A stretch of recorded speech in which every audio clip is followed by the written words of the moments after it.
मंदिरांवरील तसेच मंदिराच्या भूमीवरील अतिक्रमणे तात्काळ हटवण्यात यावी या मागणीसाठी दर आठवड्याला मंदिर तेथे सामूहिक आरती करण्याचा निर्णय नुकताच शिर्डी येथे महाराष्ट्र मंदिर न्यास परिषदेत 1000हून अधिक मंदिरांच्या विश्वस्तांनी घेतला होता।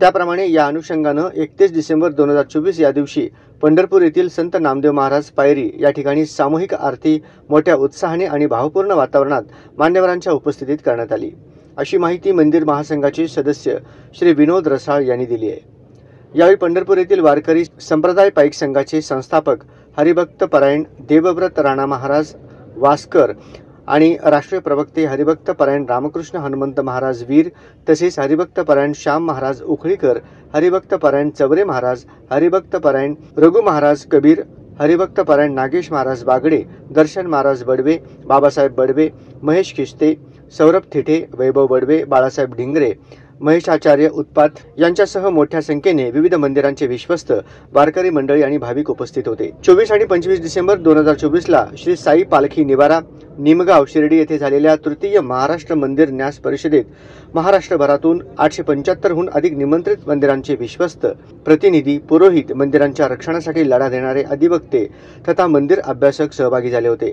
यात प्रामुख्याने मंदिरे तसेच मंदिरांच्या भूमीवर झालेल्या अतिक्रमणाच्या विरोधात दर आठवड्यातून एकदा मंदिर तेथे सामूहिक आरती करणे, काशी आणि मथुरा तीर्थक्षेत्रांचा खटला जलद गती न्यायालयात चालवावा, सरकारने राज्यातील सर्व मंदिरे सरकारमुक्त करून ती भक्तांच्या स्वाधीन करावीत, मंदिरात भक्तांनी अर्पण केलेला निधी महाराष्ट्र सरकारने विकास कामांसाठी न वापरण्याची घोषणा करावी, मंदिर परिसर मद्य मांस मुक्त होण्यासाठी सरकारने अधिसूचना काढावी, राज्यातील मंदिरांच्या पुजाऱ्यांना प्रतिमाह मानधन देण्याचा निर्णय घ्यावा आदी प्रमुख मागण्या ठरावांद्वारे सरकारकडे करण्यात आल्या होत्या।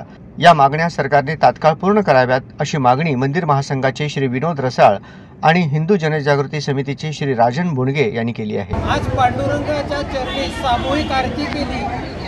या आरतीचं आयोजन महाराष्ट्र मंदिर महासंघ, विठ्ठल रुक्मिणी संरक्षण कृती समिती, समस्त सर्व मंदिर, त्याचबरोबर विश्वस्त, पुजारी आणि भक्त मंडळी, सगळे वारकरी मंडळी यांच्या माध्यमातून याचं आयोजन झालं।